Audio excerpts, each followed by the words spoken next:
पचरा पर भजन सुनाने जा रहे हो। अच्छा लगे तो कमेंट में ज़रूर बताना। नमस्कार।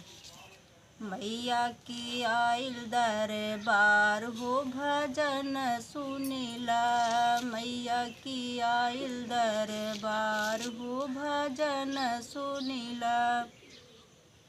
सब गावई हो बहनी दीदी भजन सुनीला, मैया की होला दरबार हो भजन सुनीला, मैया की होला दरबार हो भजन सुनीला, मैया की आइल दरबार हो भजन सुनीला, मैया की आइल दरबार हो भजन सुनीला।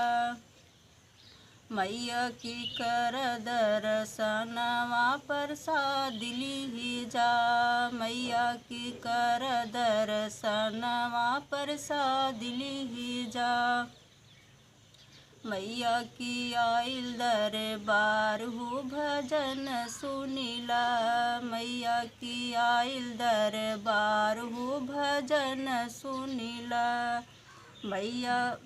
मैया सब खुश राख काटि द दुखवा, मैया सबके सुख राख काटि द दुखवा, मैया की आइल दरबार हो भजन सुनीला, मैया की आइल दरबार हो भजन सुनीला।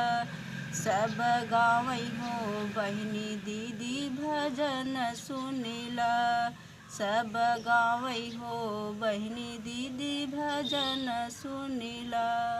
हेलो दोस्तों, नमस्कार।